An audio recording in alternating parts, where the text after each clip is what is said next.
Ang binabanggit po ng kabilang kampo, may exception pagdating po sa bank secrecy law, especially kapag ka po may mga impeachment proceedings. Pero para sa Opo. inyo po, Attorney Michael, bakit hindi po sapat na dahilan yung exception na yon?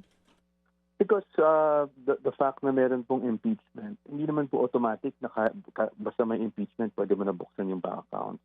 There has to be, direct correlation between yung allegation mo, kunyari man, unexplained wealth, pagkakataon nito, na may pumasok dun sa account na yun, no? Nasa sa sinasabi mong unexplained wealth. So, mga ganong parameters lang po yung kailangan ma-establish. Meaning, ang basically, sinasabi ko po, hindi porket nakasulat doon na impeachment is an exception, na automatic na po na pwede buksan ng mga bank account.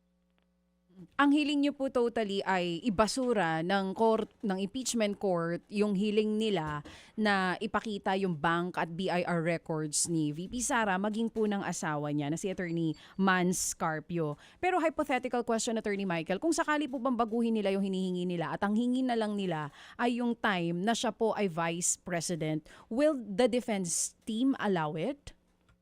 Mahirap po, no? Because right now, our position remains the same. Our position is really denial of the request for subpoena. Alam mo, Ma'am Sasha, again, I hope you can be more patient with me, but I don't want to get into hypotheticals because then we will be bound by whatever I say. No, I'm sure they'll play this interview back and say, oh, sinabi mo sa interview na to, Tama pwede po. pala or hindi pala pwede. So, mahirap po yung ganyan tanong. Totally understood po, no, Attorney Michael.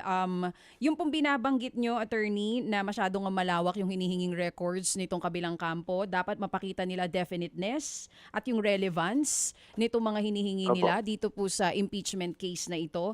Dito po sa past proceedings sa impeachment, palagay nyo po hindi na ipakita ng kabilang kampo ito pong relevance at definiteness nito pong BIR at tax records? Well, yung position lang naman po namin, and of course, again, whether tama kami or mali will depend on the impeachment court. No? But basically, pagdating naman po sa definiteness, we are questioning yung pinagmulan, no, ng mga bank account numbers allegedly owned by the respondent and her spouse. No? Kung ano yung pinanggalingan niyan, which is yung AMLAC report nga na naipresenta sa Committee on Justice. So, kino-question namin, no, yung validity niyan, yung legalities niyan. And pangalawa, pagdating sa relevance, I think nasabi ko naman po kahapon, yung naging pahayag o desisyon ng Supreme Court ayon kung ano ba talaga ang impeachable offense.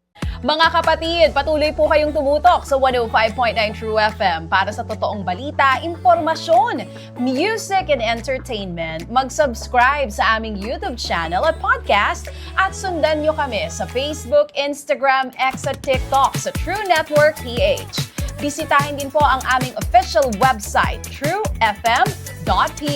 At panoorin din kami sa True TV Signal, Channel 19. Kami po ang 105.9 True FM. Laging true sa'yo, kapatid.